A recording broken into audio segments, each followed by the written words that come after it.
Grant made me serve dinner to his pregnant mistress in my own dining room. He placed Vanessa in the chair that used to be mine, touched the back of her neck like she was fragile glass, and told me in front of his mother, his brother, and 3 family friends, "Evelyn, bring the roast out before it gets cold. Vanessa needs to eat on time." I did not scream, I did not throw the wine. I carried the silver platter to the table, set it down with both hands, and placed the sealed paternity test beside his plate. Grant noticed the envelope before he noticed the roast. That was the first honest thing that happened at that table. For years, my husband had trained himself to overlook anything that made him uncomfortable, my silence, my exhaustion, the way I stopped laughing in rooms where his mother spoke, the way I had begun sleeping on the far side of our king bed like a tenant afraid to cross an invisible line. But a white medical envelope beside his dinner plate caught his eye at once. His hand froze over the stem of his wineglass across from him. Vanessa Reed rested one manicured hand on her small rounded belly. She wore cream silk soft gold earrings, and the expression of a woman who had mistaken another woman's restraint for surrender. "Evelyn," Grant said slowly, "what is this?" His mother, Margaret Whitmore, looked annoyed before she looked curious. That was always her order of emotion with me, annoyance first, then suspicion, then contempt if she could justify it. I set the carving knife beside the platter. "You asked me to serve dinner," I said. "So I did." Vanessa let out a small breathy laugh. "That is a strange place to put mail." "It is not mail," I said. Grant's brother Owen leaned forward. His wife Clara stopped unfolding her napkin. At the other end of the table, Margaret's longtime friend Judith raised her brows, sensing the kind of scandal people claimed to hate and secretly lived for. Grant did not open the envelope. That told me he already knew enough to be afraid. 10 minutes earlier he had found me in the kitchen with both ovens on, the serving dishes lined up, and the housekeeper sent home early under his careful instruction. He had leaned against the marble island in his navy suit, handsome in the polished way that had fooled me when I was 25. "Do not make tonight difficult," he had said. I had basted the roast without looking at him. "You invited your mistress to our home and asked me to cook for her." Difficult arrived before I did. His jaw tightened. "Vanessa is pregnant." "Yes, you have said that. She is carrying my child." The kitchen timer rang. I turned it off. Grant lowered his voice. "My mother is here. Owen is here. The trust committee is watching how we handle this family transition." Family transition, that was what he called adultery when he wore cufflinks. "You mean your family wants to see whether I will be quiet?" I said. "I mean you have always understood appearances." "I used to." He came closer, close enough for me to smell the expensive cedar cologne I had once bought him for our anniversary. "Evelyn, I know this hurts, but if you behave with dignity, no one has to lose everything." I had almost laughed, not because it was funny, but because the sentence was built like a trap. If I cried, I lacked dignity. If I objected, I was unreasonable. If I left, I was unstable. If I stayed, he would call my stillness consent. Then Vanessa called from the dining room, sweet as poison. "Grant, I am feeling a little lightheaded." He looked past me at once. "Bring the soup," he said. "And please do not make her feel unwelcome." Please, that was the word that finally cured me. Now the soup had been served. The roast had been carried out. The woman carrying his supposed child sat beneath the chandelier I had chosen, on the rug I had paid to restore, in the house I owned before I ever took his name, and beside Grant's plate sat the envelope he had ordered but never expected me to use. Margaret clicked her tongue. "Evelyn, this is not the time for one of your emotional displays." I looked at her. "I agree." That quieted her for half a second. Grant finally picked up the envelope. Vanessa's smile faltered. "Grant." He did not answer her. The label on the envelope was clear: Keen Reproductive Medicine and Genetics, Non-Invasive Prenatal Paternity Report. Client, Grant Alexander Whitmore. His thumb pressed into the paper hard enough to bend it. "Why do you have this?" he asked me. "I found it where you told the courier to leave it." "I told them to deliver it to my office." "No, you listed this address. You also listed me as your household contact because you forgot to remove my name from your medical forms after our last fertility consultation." A muscle jumped in his cheek. Vanessa sat straighter. "Fertility consultation?" Margaret shot her a warning glance, but Vanessa had already heard what she was not supposed to hear. I watched Grant make 3 calculations in silence. First, whether he could deny the envelope. Second, whether he could accuse me of invading his privacy. Third, whether anyone at that table would still believe him if he did. He chose anger because it was his favorite suit of armor. You had no right. I had a lawyer before I had the envelope, I said. Be careful. Owen's fork clinked against his plate. Grant stared at me, and for the first time in months he saw me, not the wife he had filed under dependable, not the woman who remembered his mother's medication schedule, his father's death anniversary, the caterer's name, the passwords, the gifts, the thank you cards, the lies that kept his life smooth. He saw an opponent. Vanessa reached for his sleeve. Grant, what is going on? He pulled the report halfway from the envelope. The dining room seemed to shrink around the paper. Margaret snapped. Grant, do not indulge this nonsense at the table. It is a medical report, I said. He can read it privately if he wants, but he asked me to serve dinner to the woman carrying his child. I thought he should know whether that sentence was true before dessert. Vanessa's hand left her belly. Grant unfolded the report. His eyes moved across the first page, then stopped. I knew the line he had reached. I had read it only once, with Daniel Price, my attorney, sitting across from me in his office and a yellow legal pad between us. Probability of paternity 000%. Grant's face lost color in a slow, almost elegant way. Margaret noticed. Grant. He turned the page as if the second page might apologize for the first. It did not. Vanessa whispered. What does it say? Grant looked at her there. It was not heartbreak, not grief, not even betrayal, humiliation. That was the only wound he had never learned to hide. I lifted the water pitcher and filled my own glass. My hands were steady. I was proud of that. Not because I felt nothing. I felt everything. My ribs hurt with it, my throat burned. My wedding ring, tucked into the pocket of my black dress, felt heavier than metal had any right to feel. But I had promised myself I would not give them a scene they could use to make me smaller. Vanessa stood too quickly. This is fake. No, I said, it is the test Grant arranged. Her eyes flicked to him. That was enough. Owen leaned back in his chair. Clara covered her mouth. Judith looked like Christmas had come early. Margaret's voice sharpened. Vanessa, is there something you need to explain? Vanessa's eyes filled with practiced tears. I do not know what this is. Grant, tell them. Grant said nothing. For once, there were no polished words waiting on his tongue. I placed the carving fork beside the roast and took the folder from the sideboard, the second folder, not the medical envelope. That was just the plate beside his meal. This one was dinner itself. Before anyone accuses me of forging medical documents, I said, my attorney has certified copies. The clinic has its own records. The courier log is preserved, and Grant's signature is on the consent form.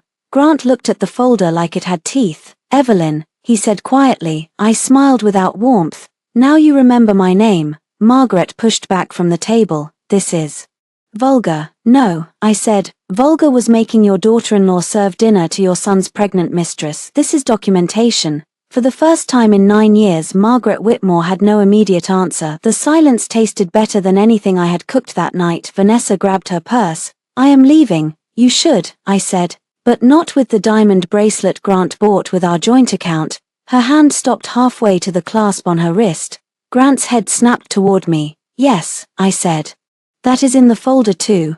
I opened it and laid the first bank record beside the paternity report, then the second, then the third. Rent payments, clinic bills, jewelry, hotel charges, a luxury maternity wardrobe, all paid through accounts Grant had told me were being used for tax obligations, family trust fees and home repairs. Vanessa began crying for real. Grant lowered his voice. Stop. I looked down at him, still seated at the head of a table in a house that did not belong to him. No, I said, I stopped years ago. Tonight I am starting again. Grant followed me into the hallway like a man chasing a fire he had started himself. Evelyn. I kept walking. Behind us, the dining room had turned into a cage of whispers. Vanessa was sobbing. Margaret was demanding answers. Owen was asking Grant whether the report was real. Clara was telling someone not to touch the folder. Judith, I suspected, was memorizing every detail for later. I reached the foyer and picked up my coat from the antique bench. Grant caught my wrist. He had not touched me like that in months. Not with urgency, not with need, only with ownership. I looked down at his hand until he released me. You do not get to grab me anymore, I said. His face changed, a small change, but I saw it, irritation giving way to alarm. Where did you get the rest of those records? Our bank. You had no right to expose private matters in front of my family. I stared at him. You made your affair a family dinner. That was not what tonight was supposed to be. What was it supposed to be? He opened his mouth then closed it. I answered for him, a surrender ceremony. His eyes hardened. Do not be dramatic. There it was again, the old word, dramatic, emotional, difficult, sensitive, words men used when they wanted to turn a woman's evidence into a mood. I took my phone from my pocket and opened the recording app. I did not hide it. Say that again, I said. Grant looked at the screen. Are you recording me? Yes, you cannot do that. I can record a conversation I am part of in this state. Daniel confirmed it this morning. His nostrils flared.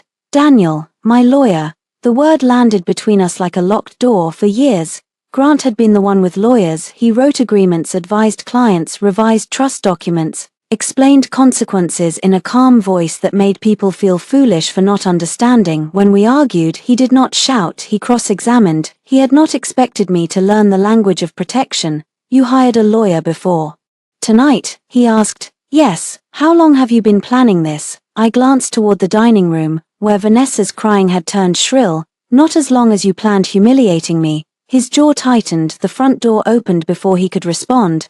Vanessa stepped into the foyer, clutching her coat around her shoulders. Her mascara had begun to run, but she still looked beautiful in the soft, expensive way that worked best when someone else paid for it. You ruined my life, she said to me. I looked at her belly. No, I said, I just asked whose life you were carrying. She flinched. Grant turned on her. Who is he? Vanessa's mouth trembled. I told you I do not know what that report is. It has my signature on it. You said it was just a form. You said your family needed it for the trust. Margaret appeared behind her. For the trust? The old woman's voice cut through the foyer like a blade. Grant turned. Mother, go back inside. No, she said. You told me the child was yours. I believed it was. Vanessa whispered. It is. I almost admired the persistence, a lie that large required stamina. Grant stepped toward her. The test says I am not the father. It could be wrong. The lab is certified. Then someone tampered with it. I laughed once. Every head turned to me. It was not a happy laugh. It was the sound a person made when the final absurdity arrived too late to hurt.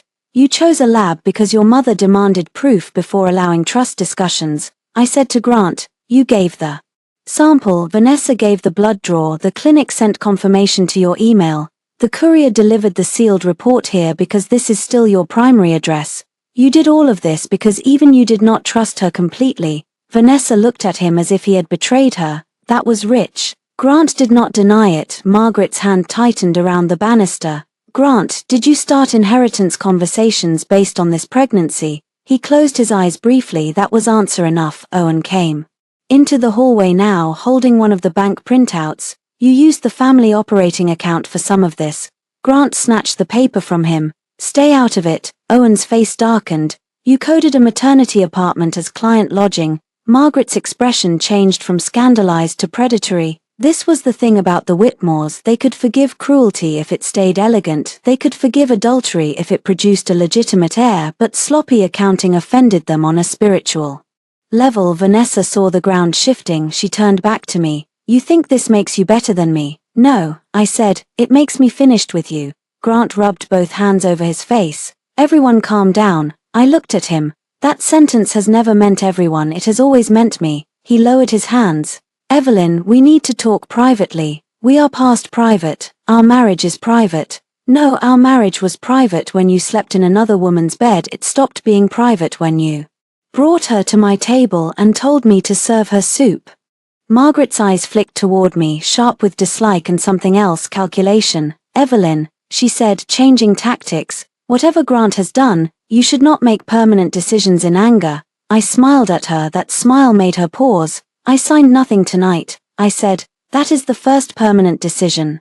Grant's face tightened again. What does that mean? I reached into my coat pocket and took out the folded copy of the document he had placed in my office 3 days earlier, postnuptial property adjustment and family security agreement. Such a beautiful title for a theft. I opened it to the page where my signature line sat empty. You wanted me to assign partial interest in this house to a future child, I said. You told me it was symbolic. Grant said nothing. Owen looked at him. This house.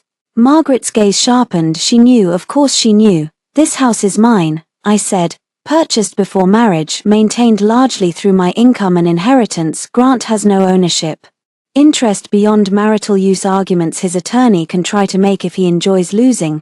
Grant's voice dropped. Do not do this. I folded the agreement again. I already did not do it. Vanessa stared at him. You said the house was yours. I turned toward her. He says a lot of things when the woman listening wants to believe him. She looked away. For one brief second I almost felt sorry for her, then I remembered her sitting in my chair. The feeling passed. Grant stepped closer, careful not to touch me this time. Evelyn, listen to me. I made mistakes. Mistakes are forgotten birthdays. This was a system. I was confused. You were arrogant. I never meant for tonight to go this far. You meant for me to break quietly. He swallowed. There it was, the truth on his face before his mouth could ruin it. I put the post-nut back in my pocket. Daniel will contact you in the morning. I said. For what? Divorce. The word emptied the foyer. Vanessa stopped crying. Margaret went still. Owen looked down. Clara, standing behind him, gave me the smallest nod, like a woman acknowledging another woman's exit from a burning building. Grant stared at me as if I had said something in a language he had never studied. No, he said. I picked up my keys from the bowl by the door. He laughed once, short and disbelieving. Evelyn, come on. That laugh did more to end my marriage than the affair, because even after the report, after the records, after the humiliation, after the word divorce, some part of him still thought I was bluffing. I opened the front door. Cold air entered the house. Grant's voice followed me. You will come back. I turned on the threshold. No, I said. You just watched me leave the table. Do not confuse that with going hungry. Then I stepped outside and closed the door on his stunned silence. 3 weeks before the dinner, I found the first clinic charge while paying the electric bill. It was a Thursday morning. Grant was in Boston for what he called a client conference. I was at the kitchen counter with coffee gone cold beside my laptop, sorting through the accounts I had once managed because I was good at details and later managed because Grant preferred not to be bothered.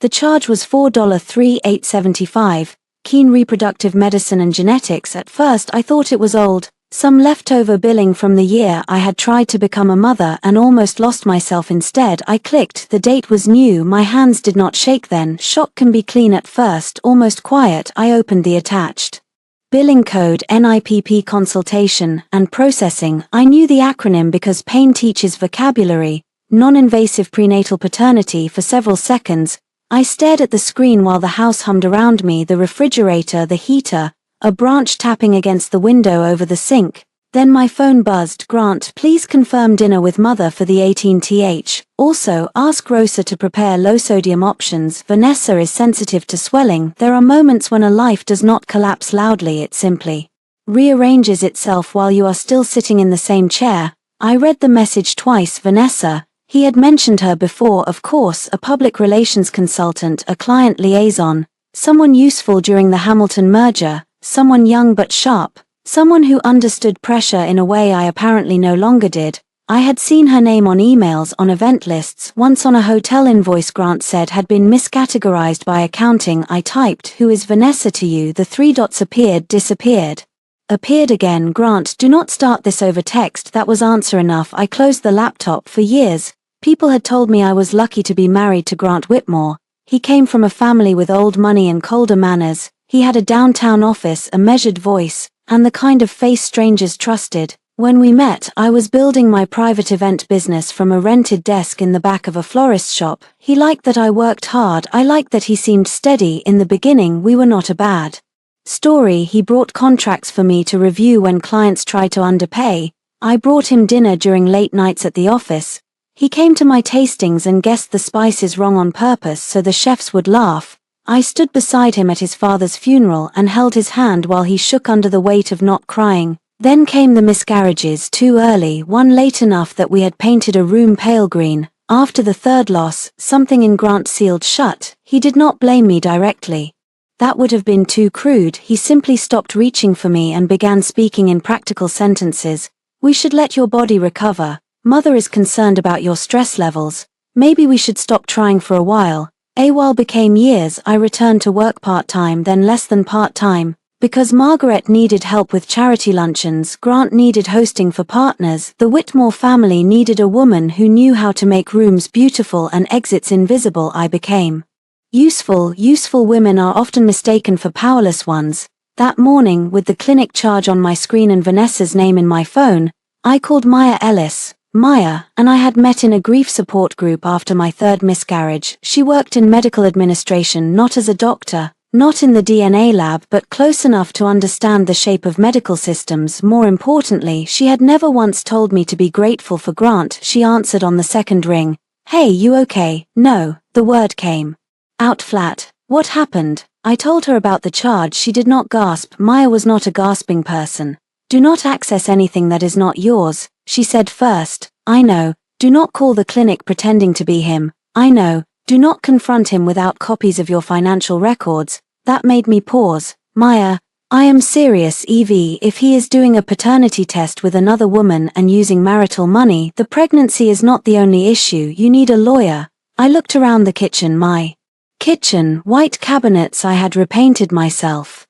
Brass pulls I had chosen after 3 weeks of indecision. A fruit bowl Grant had once filled with lemons because he heard me say yellow made the room feel alive.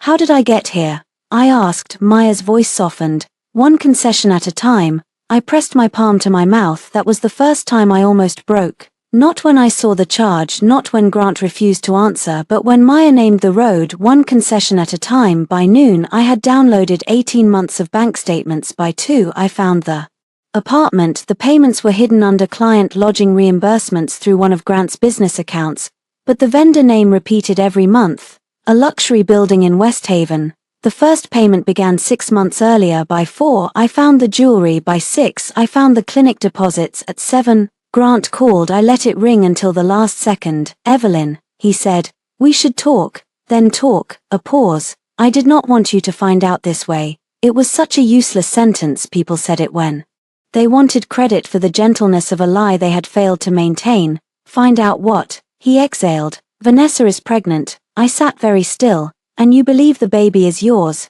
"It is mine." The certainty in his voice was almost impressive. "Did you take a test?" "That is being handled through Keen." Another pause. Then colder. "You went through my accounts, our accounts." "Evelyn." "No, do not use that voice." "What voice?" "The one you use with clients who forgot to read the fine print."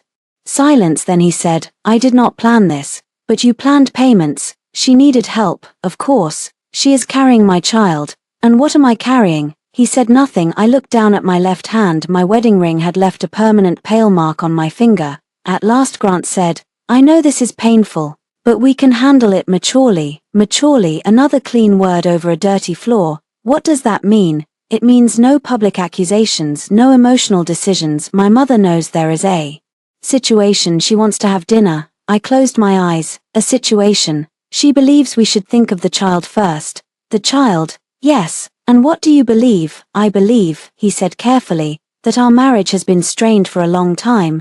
There it was, the soft rewrite. Not "I betrayed you," not "I lied." "Our marriage has been strained," as if a marriage were weather and not choices. I opened my eyes.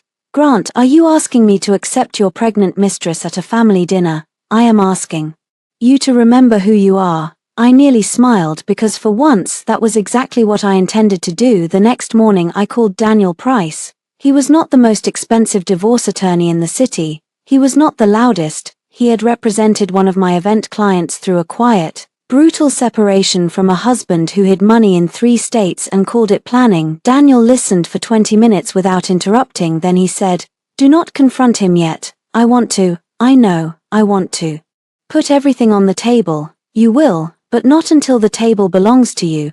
That sentence stayed with me over the next 2 weeks.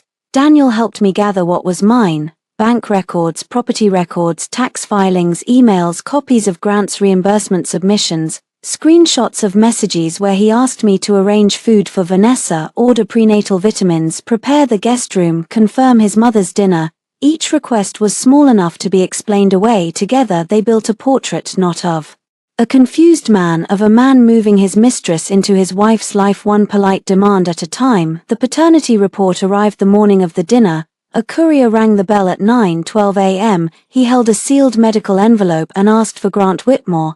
I told him Grant was unavailable. "You are listed as authorized household recipient," he said, checking his tablet. I did not touch the envelope until he showed me the delivery line. Evelyn Whitmore, household contact. There was my married name, the name I had used to sign sympathy cards, mortgage contractors, hospital forms, holiday invitations, and apology notes for offenses I had not committed. I signed, then I called Daniel. I have it, I said. Do not open it alone, he replied, at his office under fluorescent lights and legal calm. I opened the envelope with a letter opener. Daniel read first. His expression did not change, then he turned the page toward me. Probability of paternity 000%. I sat back. I had expected pain. Instead, I felt a terrible, bright clarity. Grant had not just betrayed me, he had gambled our marriage, my home, his family trust, and my dignity on a lie told by a woman he trusted because trusting her made him feel powerful. Daniel tapped the page. This is strong. But the report is not your only protection, use it carefully. I know where I want to put it, I said. He studied my face. Where? I folded the report and slid it back into the envelope. Beside his plate. 3 days before the dinner, Grant placed the postnuptial agreement on my desk and called it compassion. I was in the small sunroom I used as an office, sorting linen samples for a charity luncheon I had already decided would be my last Whitmore event. The afternoon light fell across the floor in pale rectangles. Grant came in without knocking. He never used to do that. In the first years he would tap the doorframe and wait for my smile. Later, he stopped waiting. A wife, in his mind, became a room he owned. He held a navy folder. We need to discuss something practical, he said. I looked at the folder, then at him. Do we? Yes. He sat across from me and placed it on the desk with the care of a man laying down evidence against someone else. I had the document drafted to protect everyone. Everyone. The child, you, me, the family. I opened the folder. Post-nuptial property adjustment and family security agreement. The title alone made me tired. Grant watched my face as I turned the pages. He had always enjoyed watching people encounter legal language. He mistook confusion for consent. What is this? I asked, though I already knew enough to feel the trap closing. A limited adjustment, he said. It creates a security interest for the child in certain family assets. My house is listed. Our home is listed. My house, I said. His expression tightened. Evelyn, do not reduce this to semantics. Property law is mostly semantics with consequences. You taught me that. A flicker of irritation crossed his face. I read further. The agreement did not transfer the house outright. Grant was too clever for something so obvious. Instead, it created a future equitable claim tied to child welfare, family stability, and marital contribution. It gave him leverage if I signed. He could later argue that I had recognized the house as a family asset connected to his child, his mistress's child. The page blurred for 1 second. I blinked it clear. Grant leaned forward. I know this feels uncomfortable. Does Vanessa know you are using her pregnancy to reach into my property? His eyes cooled. That is an ugly way to say it. It is an ugly thing to do. You have lived here with me for 9 years. I bought this house 11 years ago, and I helped make it a home. I looked around the sunroom, at the curtains I sewed myself when we could not afford custom ones, at the shelves I sanded, at the brass lamp from my grandmother's apartment, at the tiny nick in the desk from the night I threw a stapler after my second miscarriage and then cried because I had damaged something solid when I felt so breakable. You made it a stage, I said. What? You liked bringing people here, clients, donors, your mother's friends. You liked them thinking this house came from you. His mouth flattened. This is not productive. No, it is accurate. He stood and walked to the window. That was another move from his argument handbook. Change position. Create silence. Make the other person feel it. I did not. At last he turned back. I am trying to avoid a fight. You are trying to win one before I know it started. He sighed as if I had disappointed him by understanding. The reality is that Vanessa is pregnant, he said. The child will need security. The child has a mother and, according to you, a father. This family has standards. This family has appetites. His eyes flashed. Be careful. There he was, the man beneath the polish. I closed the folder. I will have a lawyer review it. His laugh was soft. That is unnecessary. Then it should not bother you. Evelyn, involving attorneys will make this adversarial. You brought me a legal document that benefits your pregnant mistress's child. We are past warm. He came back to the desk and placed both hands on it. I am asking you not to punish an innocent child because you are hurt. For a moment, old pain rose so sharply I almost stood. An innocent child. How easily he used the one phrase he knew could still reach under my ribs. I thought of the green nursery, the tiny socks folded in a drawer for a baby who never wore them, the hospital bracelet I kept in a box and had not opened in 2 years, the way Grant had cried in the bathroom when he thought I was asleep. and how I had loved him more for that private grief. Then I thought of him giving the same grief a weapon handle and pointing it at me. I took a breath. I am not punishing a child, I said. I am refusing to be punished by you. He stared at me. Something shifted in his expression. He was realizing, perhaps for the first time, that I was not reacting in the shape he expected. No sobbing, no pleading, no bargaining. Just refusal. You have until Sunday, he said. For what? To think clearly. And if I do not sign, he straightened, then you will show my family exactly how little you care about anything beyond your pride. I almost thanked him for saying it so plainly. Instead, I picked up my phone and took a picture of the document title page. Grant reached for it. What are you doing? Keeping records, his voice sharpened, of a private marital conversation. Yes, you are making a mistake. No, I said, I made those when I trusted you. He left the folder on my desk like a threat. After he walked out, I did not cry. I scanned every page. Then I drove to the bank. The woman behind the glass partition had kind eyes and a red scarf around her neck. Her name tag said Alina. She smiled until I told her I needed copies of all joint account activity for the past 2 years and wanted to stop every automatic transfer I had personally authorized. Of course, she said. Do you want to remove scheduled payments only? Or change account access? Start with scheduled payments. I need a full list first. She printed pages, mortgage-related expenses, utilities, insurance, maintenance, payments to vendors I recognized, payments to vendors I did not, then the West Haven building again, then a medical concierge service, then a boutique, then a private driver. I placed my finger on one charge. Can you tell which card this came from? Alina looked. Secondary card ending in 4421, authorized user, Grant Whitmore. I nodded. Can I get certified copies? She glanced at me and something in my face must have told her not to ask too many questions. Yes, she said. Give me a few minutes. While I waited, my phone buzzed. Grant, mother expects Grace on Sunday. I hope you remember that. I looked at the message, then at the bank statements printing behind the counter. Grace. For years, I had thought grace meant absorbing pain without passing it on. Now I understood something else. Sometimes grace was not forgiveness. Sometimes grace was refusing to become as ugly as the people who hurt you, while still making sure they faced the bill. I texted back one word. Understood. Grant replied with a heart. I stared at it until the screen went dark. Then I blocked his secondary card from the household expense account. Vanessa moved into my guest room with 4 suitcases, a pregnancy pillow, and the confidence of a woman who had been promised the ending. I found her on the second floor landing 2 days before the dinner. She was wearing my ivory silk robe. For a second I did not recognize it on her body. Then I saw the small repair near the cuff, a nearly invisible line of stitching I had done myself after catching it on the bathroom cabinet. My robe, my stairs, my husband's mistress. She smiled. Oh, Grant said you were out. I was. Her hand drifted to her belly. It was a performance by then. That touch, a punctuation mark. She used it whenever she wanted the room to remember her advantage. You are wearing my robe, I said. She looked down, pretending surprise. Is it yours? It was in the guest room closet. No, it was in my closet. Her smile did not disappear, it sharpened. Grant said I should make myself comfortable. I stepped onto the landing. Vanessa was beautiful in a way that made people underestimate how hard she worked at it. Soft brown hair, wide eyes, delicate shoulders, a voice that trembled when useful. But up close I could see the calculation beneath the softness. Comfortable does not mean entitled, I said. Her brows lifted.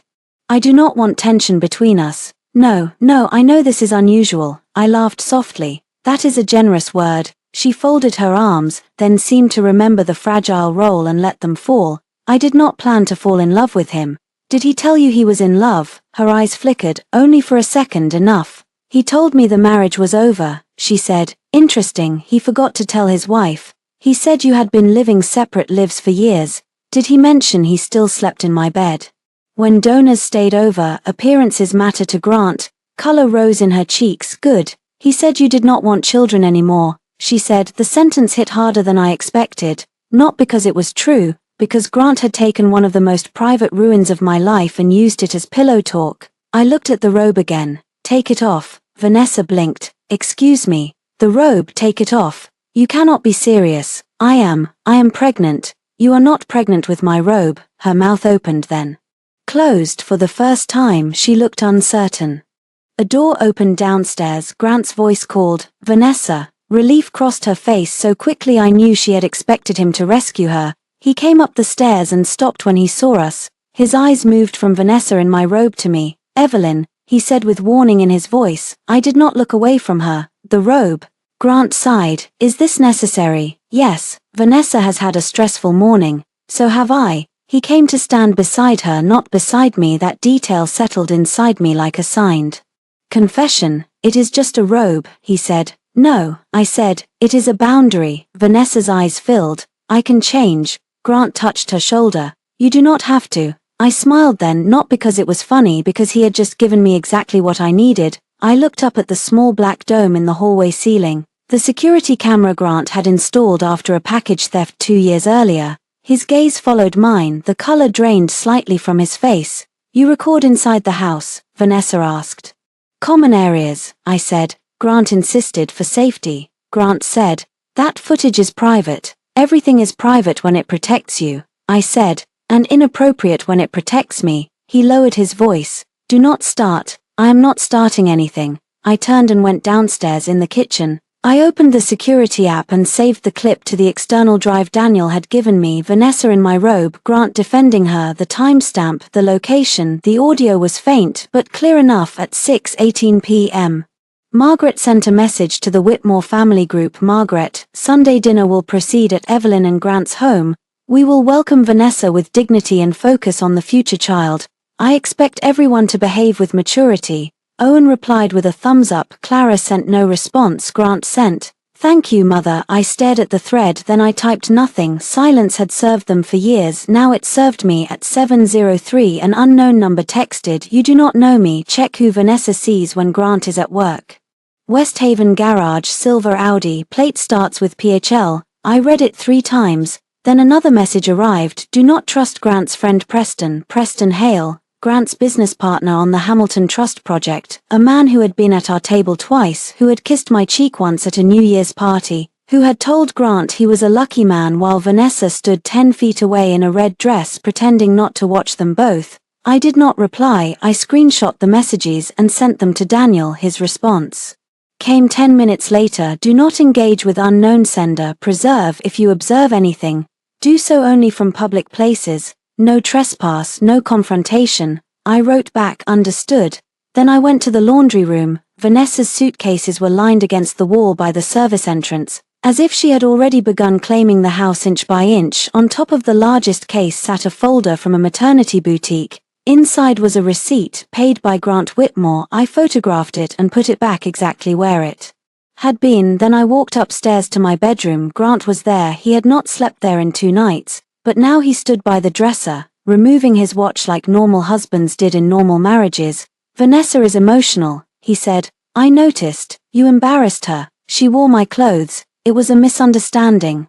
"Everything is, with you." He looked at me in the mirror.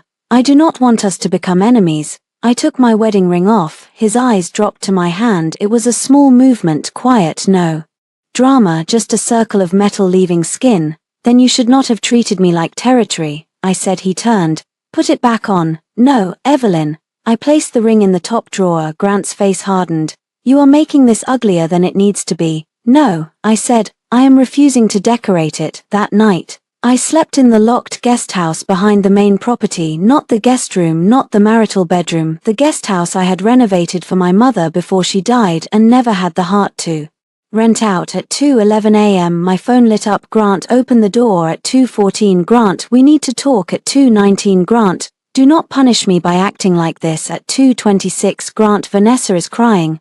I stared at the last message for a long time. Then I turned off notifications, plugged my phone into the charger and slept 6 hours without dreaming. The silver Audi arrived at West Haven at 11:42 on Friday morning. I was parked across the street in a public lot with a terrible coffee and Daniel's warning repeating in my head: no trespass, no confrontation, preserve only what you can legally observe. So I observed. Preston Hale stepped out of the Audi wearing sunglasses and a charcoal coat. He looked different without Grant beside him. Less relaxed, more alert. He checked the street before entering the building. 20 minutes later, Vanessa came out. She was not crying, she was not fragile, she was not the trembling mother-to-be she performed at my dining table and on my stairs. She was angry. Preston reached for her elbow. She pulled away, then turned back and jabbed a finger into his chest. I could not hear them. I did not need to. He said something. She laughed harshly, then he kissed her. Not a comforting kiss, not a mistake, a familiar one. I took 3 photos. My hands were steady again. That steadiness had begun to feel like a separate person living inside me, a woman made of bone and clean glass, watching the wreckage without stepping into it. Vanessa got into his car. I waited until they drove away before I started mine. They did not go far. The Audi pulled into a medical plaza 12 minutes later. Keen Reproductive Medicine and Genetics occupied the 3rd floor.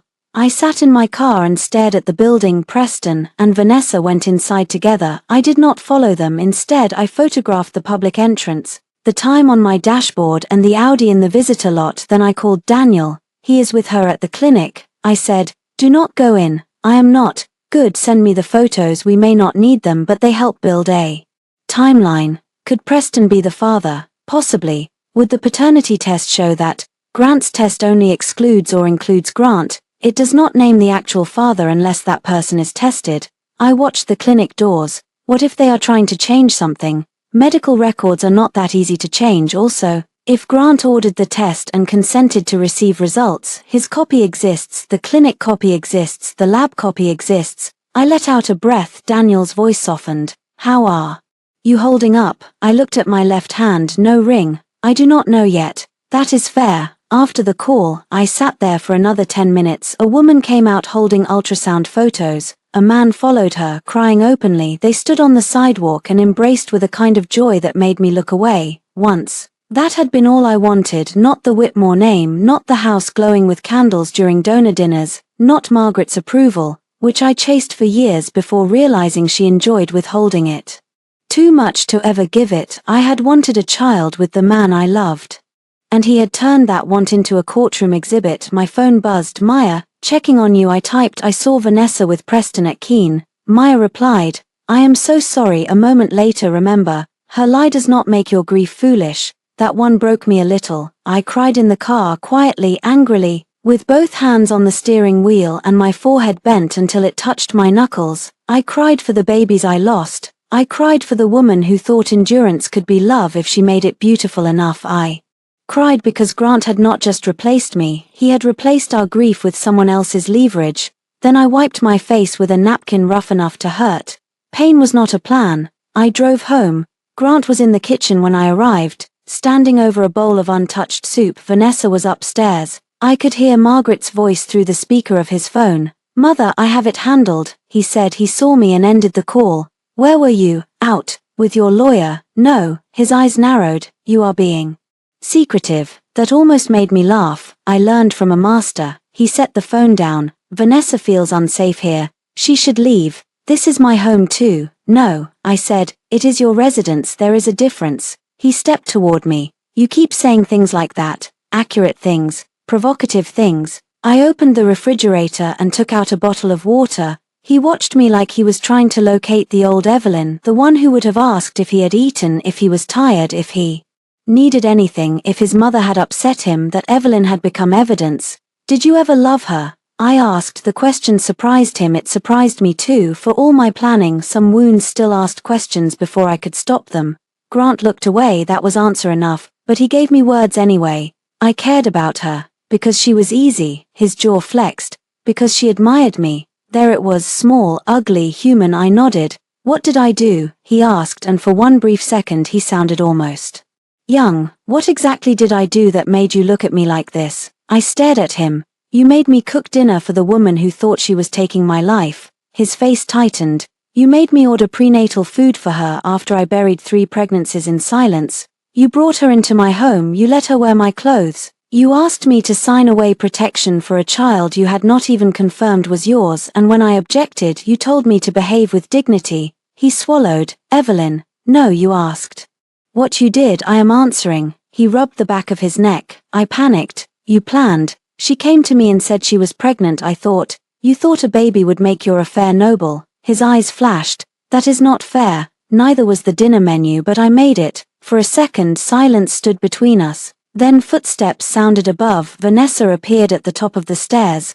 "Grant," she called, "your mother is asking if I should bring anything on Sunday." My eyes stayed on him. He looked trapped. "Good. Tell her to bring an appetite," I said. Vanessa frowned. "What?" I picked up my water and walked toward the guesthouse door. Grant followed me with his eyes but did not stop me. He was learning, not fast enough to save himself, but enough to be afraid. That night, Daniel sent me a draft timeline. It was simple, clean, devastating: dates of apartment payments, dates of clinic payments, dates of Grant's messages asking me to accommodate Vanessa, date of postnuptial agreement, date of family dinner. A blank line waited at the bottom: Sunday, disclosure of paternity report. I stared at that line until midnight.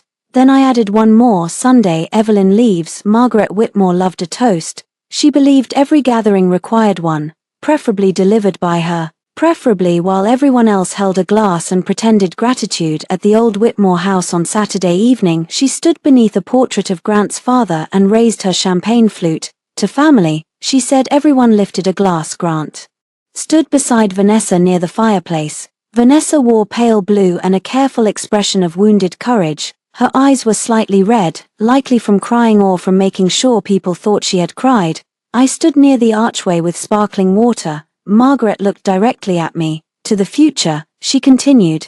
"To grace in difficult circumstances, and to the child who reminds us that blood continues whether or not adults behave wisely." Owen looked into his drink. Clara's mouth tightened. Grant stared straight ahead. Vanessa lowered her eyes and placed a hand on her belly. The performance was exquisite. I almost applauded. Instead, I raised my glass. "To blood," I said. Margaret paused. Grant turned his head slowly. The room noticed. Whitmore rooms always notice tone before content. I took a sip of water. Margaret recovered. "Yes, to blood." Dinner began with chilled salad and quiet hostility. The old house was colder than mine, all dark wood and inherited silver. Grant had grown up learning that love was something one proved by not embarrassing the family. Margaret sat at the head of the table like a judge who had purchased the courthouse. Vanessa sat to Grant's right. I sat 3 seats away between Clara and an empty chair, a wife displaced by a guest. Margaret began gently, which meant she was about to be cruel. "Evelyn, I hope you understand that no one here wants to diminish your place." I cut into a cucumber slice. "That is good to hear, but reality must be respected." "Agreed. The child is innocent." "Also agreed." Vanessa sniffed softly. Margaret continued, encouraged. "And since you and Grant were not blessed in that way, I hope you will not let bitterness guide you." Clara whispered. Margaret ignored her. Grant said nothing. That silence closed the last soft door in me. I set down my fork. "Margaret," I said, "how much of Vanessa's rent did you know Grant was paying through the business account?" The table went still. Grant's eyes snapped to mine. Margaret's expression hardened. "This is not appropriate dinner conversation. You made my infertility appropriate dinner conversation." Owen coughed once into his napkin. Vanessa whispered, "I never asked him to pay my rent." I turned to her. "No, the West Haven lease lists him as guarantor." Her face paled. Grant leaned forward. "Evelyn." I reached into my handbag and took out 3 sheets of paper, not the whole folder, not yet, just enough. I placed them in the center of the table. Rent, medical concierge fees, jewelry, maternity, wardrobe, all paid from accounts Grant represented as business expenses or household obligations. Margaret did not reach for the pages. Owen did. Grant said, "Do not touch that." Owen ignored him. His face changed as he read. "Grant, it is complicated," Grant said. Clara laughed under her breath. "Apparently everything is." Margaret's voice sharpened. "Grant, did you use firm-linked accounts?" "No firm client funds were misused," he said quickly. That answer was too specific to comfort anyone. Margaret heard it too. "I asked whether you used firm-linked accounts," she said. Grant's mouth tightened. Vanessa looked from one Whitmore to another, realizing she had walked into a family that loved unborn heirs but loved clean ledgers more. I almost pitied her again, almost. Margaret turned to me. "Why are you doing this?" I looked at her.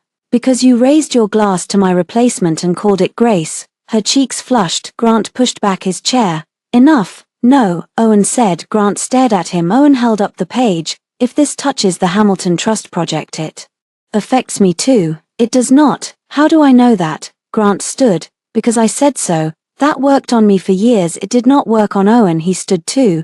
That used to be enough before you brought your pregnant mistress to family dinner and let your wife bring receipts. Vanessa began crying. Margaret snapped, "Vanessa, please." Vanessa stopped. That was the first time I saw her understand Margaret, not as a future mother-in-law, as a woman who would discard anyone the moment they became inconvenient. Grant looked at me with open fury. "You wanted this?" "No," I said. "I wanted a husband who did not make this necessary." He took a step toward me. Clara stood. It was small but not small. She did not say anything. She simply stood beside my chair. Grant stopped. The room saw it. So did Margaret. I gathered my pages. "I will leave now," I said. Margaret's voice was cold. "Running away?" I smiled. "No, preserving the rest for court." Grant went pale with anger. I walked toward the foyer. He followed. Of course he did. In the hall, away from the table but not away from listening ears. He grabbed his coat from the rack. "You are trying to destroy me." I turned. "You confused exposure with destruction. You think a judge will care that I made some payments? I think a judge will care that you tried to pressure me into signing a property agreement under false pretenses while using marital funds to support an affair partner." His eyes flicked toward the dining room. "Keep your voice down. There he is." "What?" "The man who cares about volume more than damage." He looked exhausted suddenly, not remorseful, exhausted. There was a difference. Remorse cared about the wound, exhaustion cared about the consequences. "Evelyn," he said softer, "what do you want?" The question almost made me laugh. For months, maybe years, what I wanted had been irrelevant to him. Now that I had evidence, he was curious. "I want you out of my house by Monday." His expression hardened again. "Our house. My lawyer will send the deed. You cannot just throw me out." "No," I said. "But I can stop pretending you belong there." Behind him, Vanessa appeared at the hall entrance. Her face was tear-streaked, but her eyes were sharp. "If you keep attacking me," she said, "Grant will make sure you lose everything." I looked at her for a long moment, then I said, "Vanessa, Grant cannot even prove he owns the chair you sat in." Her mouth fell open. Grant whispered, "Evelyn." I turned back to him. "Sunday dinner is still at my house. Come if you want." Closure. Closure. Yes. I opened the front door. Cold air swept in. "Bring Vanessa," I said. "She deserves to hear the rest." On Monday morning I changed the security codes, not the locks, not yet. Daniel told me to avoid anything that could look like an illegal eviction while Grant still had established residence. But codes to the wine cellar, the office, the safe, the side gate, the security app, the household vendor portal, the garage storage unit, and the guest house were mine to change, so I changed them. Each new password felt like a window opening. Grant discovered the first one at 8:17 a.m. My phone rang. I answered on speaker while labeling boxes in the sunroom. "What did you do to the office code?" he demanded. "Changed it. My files are in there. Your personal files are in the second floor study. My office is not storage for your lies anymore." He exhaled sharply. "Do not play games with access." "I am not playing. I need the Hamilton folders. They are in your briefcase. You took them." Friday. A pause. He had forgotten. Grant hated being caught forgetting. "This is still my home," he said. "No, this is still your legal residence until our attorneys resolve occupancy. But it is my premarital property, and I am no longer allowing you to treat every private space inside it as an extension of your office." "You sound like Daniel." "Good, Evelyn." I taped a box shut. Grant. Silence, then lower. "Can we meet without lawyers?" "No, I want to explain. You have had months. I was wrong." I stopped taping. There it was, the first little offering, not an apology, a strategy wearing apologies coat. "You were caught," I said. "That does not mean I do not regret it." "What do you regret?" He was quiet too long. I resumed taping. "Exactly. I regret hurting you." "With what action?" He inhaled. "The affair, and the dinner, and Vanessa moving in, and," he snapped. "What do you want, a list?" "Yes." The silence that followed was almost peaceful. Finally he said, "You have become cruel." "No, I have become specific." I ended the call. By noon, Daniel sent Grant's attorney the first formal letter, notice of preservation of evidence, notice regarding premarital property, notice regarding dissipation of marital assets, notice that I would not sign any postnuptial property adjustment, notice that all communication should go through counsel unless urgent household logistics required otherwise. Grant responded by coming home at 3:40 p.m. I watched him on the security camera before he entered. He stood on the porch for several seconds, looking up at the house as if seeing it for the first time. Maybe he was When he stepped inside, Vanessa was with him. That was a mistake. She wore sunglasses too large for her face and carried one designer tote. Her other hand rested on her belly. Of course, she glanced at the foyer, at the flowers I had removed from the table, at the empty hook where Grant's spare coat usually hung. "Where is Rosa?" she asked. "Not here," I said. Grant looked around. "Why?" "Because I gave her paid leave for the week." Vanessa frowned. "But I need help with meals." I almost smiled. "Then you should hire someone." Grant said, "Evelyn, do not be petty. Petty would be hiding the good olive oil. This is payroll." He ran a hand through his hair. Vanessa looked at him. "You said she would not actually make this hard." I looked at her. Grant closed his eyes. "That sentence was a gift." "She said what?" I asked. Vanessa realized too late. Grant turned. "Go upstairs." "No," I said. He looked back at me. "No more sending women in this house out of rooms so you can manage different versions of the truth." Vanessa's face flushed. Grant stepped closer. "You are enjoying this." "I am documenting this." His eyes dropped to my phone. "Recording, always recording now." Vanessa's voice rose. "This is harassment." "No," I said. "This is my foyer." She looked at Grant. "Do something." He did not. A week ago that would have pleased her. Now his silence frightened her. I took a folded paper from the console table and handed it to her. "What is this?" she asked. "A notice that you are not a tenant here and have no permission from the property owner to occupy the guest room. Your belongings will be made available for pickup under supervision." Grant snatched it before she could read further. "You cannot serve her like this." "I did not serve her," I said. "I served dinner. This is notice." Vanessa's eyes filled again. "Where am I supposed to go?" "The apartment Grant paid for seems available." Grant's mouth tightened. "That is not helpful." "It was helpful enough when you were billing it." Vanessa turned on him. "You told me she could not force me out." Grant said nothing. She laughed once, bitter and shocked. "You told me this was basically your house." "It is my home," he said. I looked at him. "Homes require truth. You had occupancy." The words landed. He looked at the staircase, at the chandelier, at the framed black and white photos from our honeymoon in Maine. He had not loved that trip at the time. "Too quiet," he said. "Too foggy. Too many antique shops." Years later, he told people Maine was our special place because it sounded better than the truth. This house was full of stories he edited. I was done living in his revisions.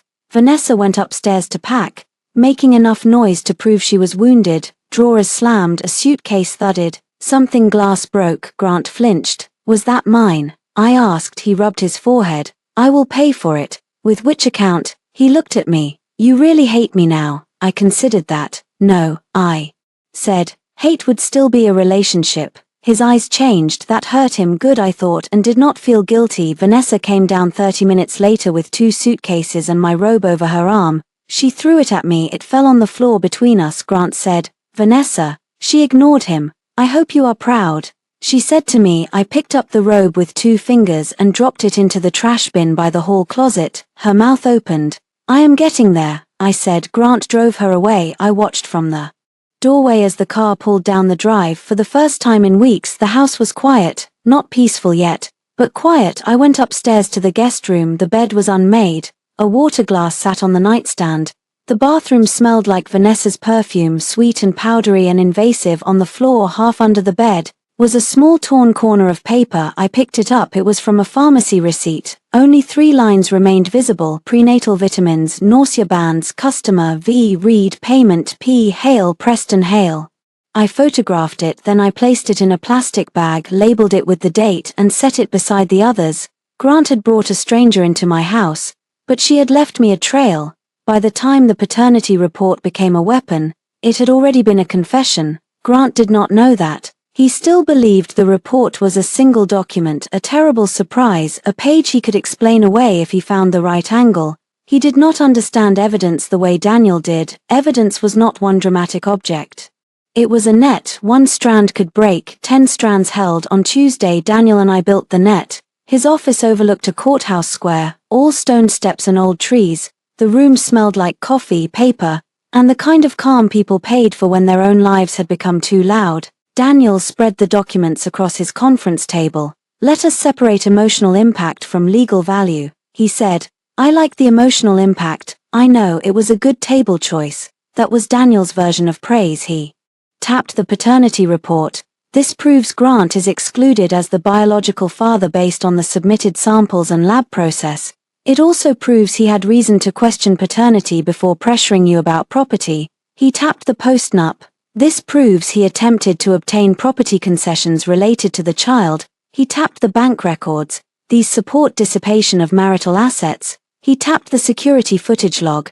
This supports the timeline of Vanessa's occupancy and Grant's conduct in the home. He tapped the pharmacy receipt fragment. This is interesting but weaker alone, because it is torn, because it requires context. Still, keep it. I nodded. On the far side of the table lay my wedding ring in a small envelope. Daniel had raised an eyebrow when I placed it there, for the file. He asked, "For me," I said. "I do not want to lose it. I also do not want to wear it." He accepted that without comment. Good lawyers know when silence is useful. "Now," he said, "Grant's attorney requested mediation before filing." "No." Daniel looked up. "No mediation. No private mediation before he receives the petition. He wants to talk me down. Likely. He had 9 years to speak to me like a partner. Now he can read." Daniel's mouth almost smiled. "Understood." I signed the divorce petition that afternoon. My hand did not shake until the last page, not because I doubted the decision, because signatures are strange. The first signature on a marriage license feels like a door opening. The first signature on a divorce petition feels like admitting the door had been burning for a long time. Daniel slid a glass of water toward me. "You are doing well," he said. "I do not feel like it. Doing well does not always feel good." I drank the water. My phone buzzed. "Grant, Mother says we should all meet Sunday. No lawyers, no accusations, just family." I laughed. Daniel glanced up. "What?" I showed him. He read it and said, "Do you want to respond?" "Yes, write it. Do not send until I see it." I typed, "Sunday works. I will host one final dinner. Bring whoever you believe belongs at the table." Daniel read it twice. "That is restrained. Is that approval?" "It is not disapproval." I sent it. Grant replied within a minute. "Grant, thank you. This is the right thing." I looked at Daniel. "He thinks I am surrendering." Daniel capped his pen. "Then Sunday may be educational." On Wednesday, the clinic issue became clearer. Grant had authorized the paternity test through Keene because Margaret's trust advisor refused to discuss unborn beneficiary planning without proof. Grant, arrogant enough to believe he could control every outcome, had signed the paperwork. Vanessa had given the blood sample. Grant had given a cheek swab. The lab had processed both. The report had excluded him. The clinic could not give me private medical details beyond what I was legally entitled to as recipient of the delivered report and household contact, but Daniel could subpoena records if needed after filing the report. Itself, combined with courier logs and Grant's own consent chain, was enough for the immediate confrontation. "What about his old fertility records?" I asked. Daniel looked at me carefully. "Do you want to use them?" I looked down. Years earlier, after our second loss, Grant had undergone testing. The results were not impossible, not absolute, not the sort of dramatic infertility twist cheap stories loved, but they had shown serious male factor issues, low motility, poor morphology, treatable possibilities, but real ones. Grant had told no one. Instead, Margaret let the family assume my body had failed. I had carried that blame because I thought protecting his pride was part of loving him. "I do not want to humiliate him medically," I said. "Not unless he tries to blame me again." Daniel nodded. "Then we hold that back." That mattered. Not because Grant deserved mercy, because I deserved to choose who I became. On Thursday, Clara called. I almost did not answer. Clara had married Owen 2 years after I married Grant. She was quieter than the Whitmores liked, which made me like her more. We had never been close, but there had been moments. Her hand at my back during Margaret's charity brunch. A text after my last miscarriage that said only, "I am here if you want silence with company." I answered. "Hi," she said. "Hi." A pause. "I am sorry," she said. The words were simple. I sat down on the edge of the bed. For which part? All of it, but especially the part where we watched more than we said. That one entered softly and hurt more because of it. "You were not the one married to me." "No, but I knew Grant was crueler than he looked." I told myself you had your reasons for staying. "I did, I know." Silence. Then she said, "Owen is asking questions about the Hamilton accounts. Grant is furious. I imagine. Margaret is telling people you are unstable." I closed my eyes. Of course she was. What people? Family people, trust people. Judith, unfortunately. I almost laughed. Judith knew before the salad course ended. Probably. "Thank you for telling me, there is more, Clara said. Margaret wants Sunday dinner because she thinks she can get you to apologize privately and then call it reconciliation publicly. I opened my eyes, there it was, the final shape, not remorse, reputation management. Clara, I said, will you come Sunday? Yes. Will you tell the truth if asked what you saw? She did not hesitate. Yes. After we hung up, I went to the closet and chose the dress I would wear, not black, not white, deep blue, simple, sleeveless, the dress I had bought for a business award dinner years earlier and never wore because Grant said the neckline was too distracting for a serious event. I held it against myself in the mirror, then I took the wedding ring envelope from my drawer and placed it in my handbag beside the paternity report, the bank statements, the postnup, the security footage drive and the divorce papers. Grant wanted one final dinner, so did I. For the second dinner I did not cook, that was important. I ordered from La Marche, the French restaurant Grant used for client apologies. The food arrived in white boxes tied with black ribbon. I paid from my personal account. I kept the receipt. Rosa returned from paid leave to help plate, but I told her she did not have to stay. She looked at me for a long moment, then touched my hand. Senora, she said softly, though I had told her for years to call me Evelyn. I stay in the kitchen. You do not have to be part of this. I know, she said. I stay. So she did. At 6:30 the table was set, not with the wedding china. I had packed that away. Instead I used plain white plates, clean silver, low candles, no flowers, nothing to soften the room. Grant arrived first. He wore the grey suit he used when he wanted to appear sincere. No tie, open collar, carefully tied. He looked around the foyer, perhaps noticing the missing photographs. You changed things, he said. Yes. His eyes came back to me. You look beautiful. Once that would have reached me, now it floated between us and fell. Do not, I said. He looked wounded. I let him. Margaret arrived with Owen and Clara. Margaret wore pearls and a cream jacket, armor for women who called cruelty tradition. Owen looked tense. Clara squeezed my hand when Margaret was not watching. Vanessa arrived last with Preston Hale. That was the moment Grant's face told me he had not known. Good. Vanessa stepped inside in a soft green dress, one hand around Preston's arm, the other on her belly. Her eyes met mine, and there was fear there now, fear, anger, and something like defiance. Grant stared at Preston. What are you doing here? Preston smiled badly. Vanessa asked me to come. Margaret's voice was ice. Why would she do that? Vanessa lifted her chin. Because I am tired of being attacked alone. Grant looked at her. Alone? I stepped aside. Come in, dinner is ready. They moved into the dining room like people entering court without realizing the judge had already read the file. Grant took his old seat at the head of the table out of habit. I did not correct him. Vanessa hesitated near the chair that used to be mine. I pulled it out. For you, I said. She did not sit. Preston touched her back. She sat. Margaret watched that touch. Owen watched Margaret watching. Clara watched me. Dinner began with silence. Grant lasted 4 minutes. Evelyn, he said, placing his napkin beside his plate. Before this goes any further, I want to say something. I leaned back. He stood. Of course he stood. I have handled this badly, he said. I hurt you. I hurt our marriage, but I do not believe public punishment helps anyone. Vanessa's pregnancy created fear and confusion, but the child is still innocent and we are still a family. Margaret nodded slowly, approving the shape of the speech. Grant looked at me with damp eyes. He was good. I had to admit that.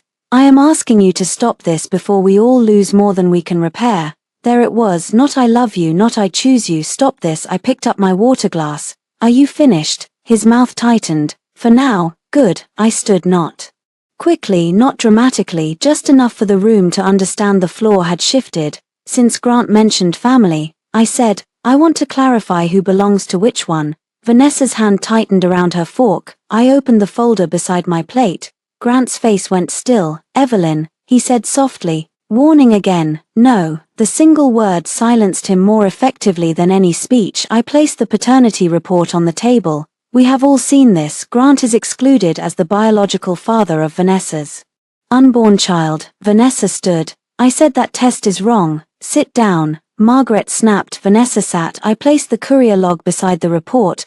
The report was generated through the test Grant ordered. He gave his sample voluntarily. Vanessa gave hers. The clinic record exists. The lab record exists. Preston shifted in his chair. I looked at him. Preston, you visited Keene with Vanessa last Friday. His face changed. Grant turned toward him. You what? Preston held up a hand. That is not what it sounds like. I connected my laptop to the dining room screen. The first photo appeared on the wall, Preston and Vanessa outside West Haven. The second, Preston kissing her. The third, his Audi outside Keene. Grant stared at the images. Vanessa whispered, "You followed me from public locations." I said, "Legally."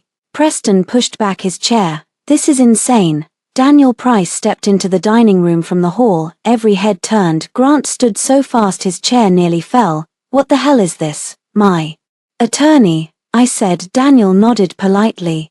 "Mr. Whitmore." Grant's face flushed. "You invited a lawyer to dinner. You invited a mistress to mine."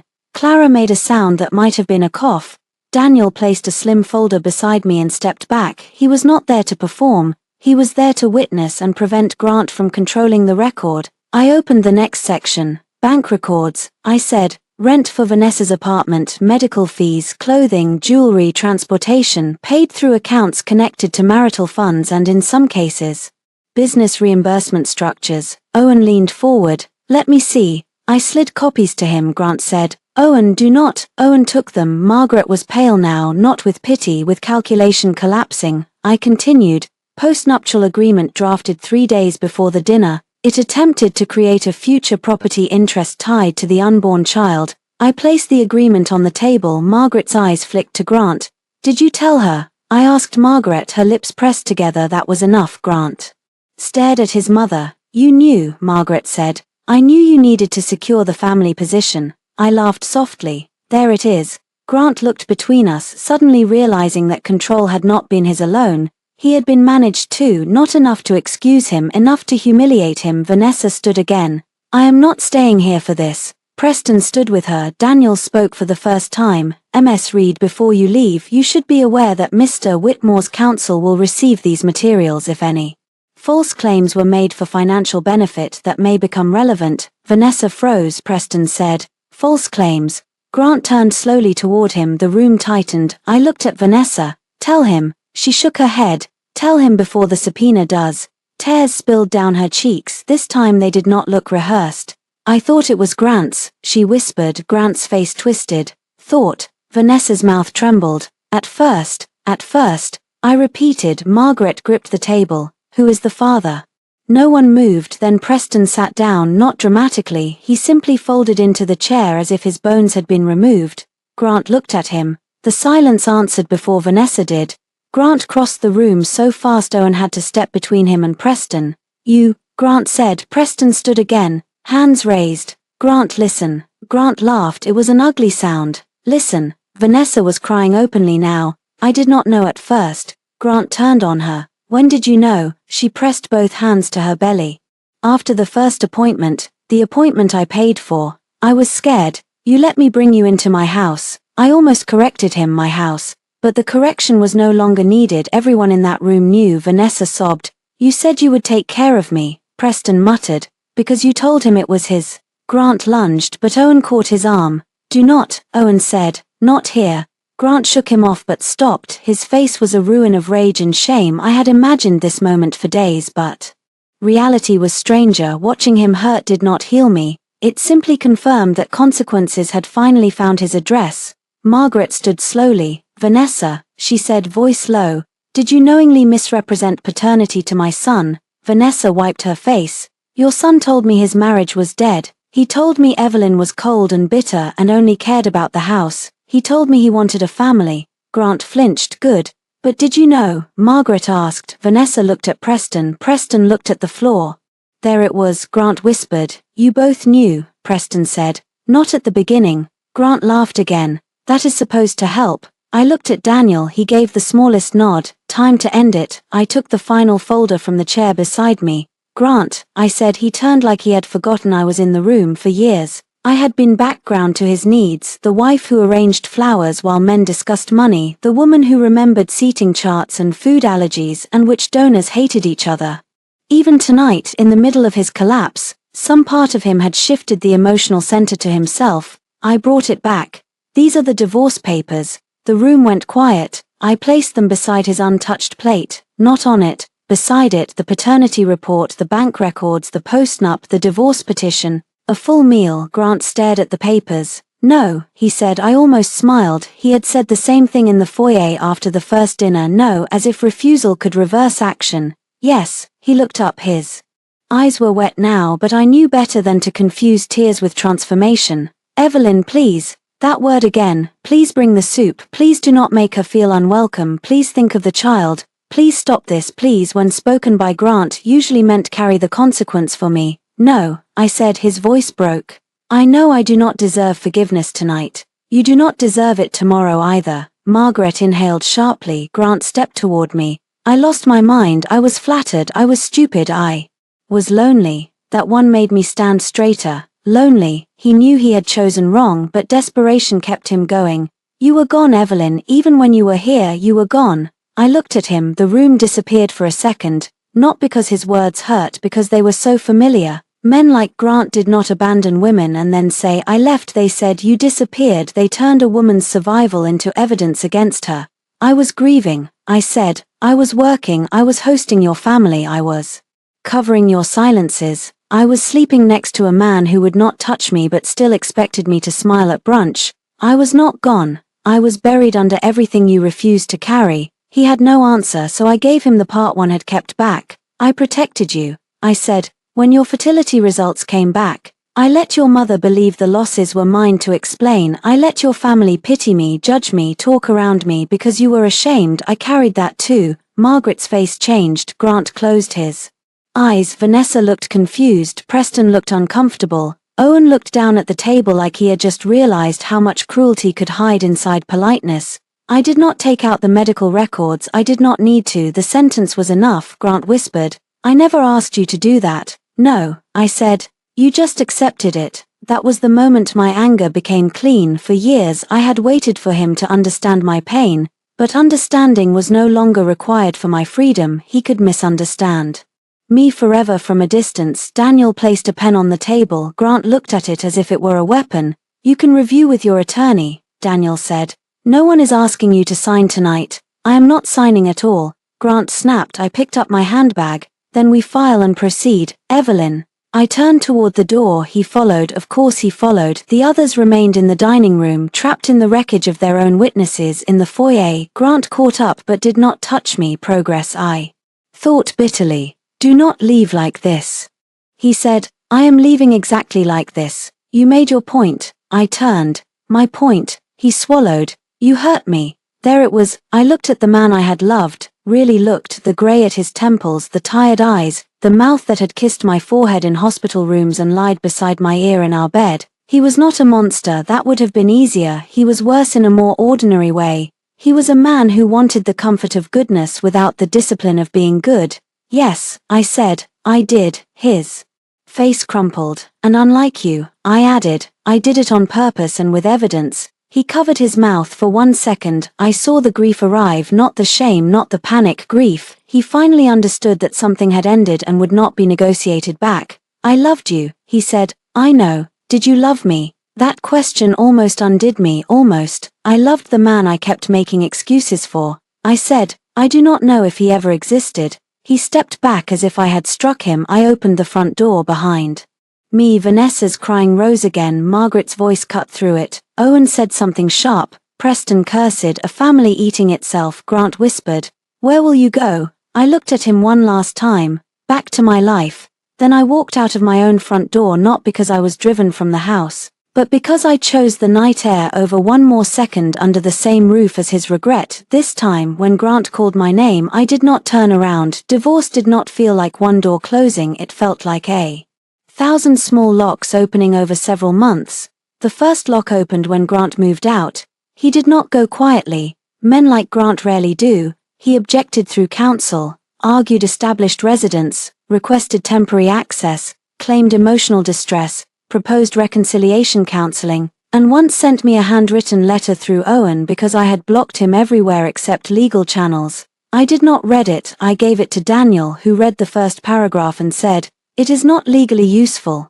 Is it emotionally useful? No. Then shred it. He did. The second lock opened when the court issued temporary orders protecting my premarital property and restricting Grant from using joint funds beyond agreed expenses.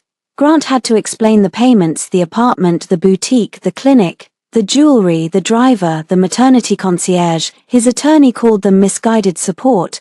Daniel called them dissipation, the judge called them concerning. I liked the judge. The third lock opened when Vanessa filed her own claim against Preston. That news came through Clara, who had become an unexpected bridge to the parts of the Whitmore collapse I did not seek but did not mind hearing. Vanessa had moved out of West Haven after Grant stopped paying. Preston did not leave his wife for her. That detail did not surprise me because men who help build lies usually have other rooms full of them. Vanessa tried to say Grant had promised long-term support regardless of paternity. Grant denied it. Preston denied everything until Vanessa produced messages. The messages did not help her character, but they helped the truth. A truth does not have to be noble to be useful.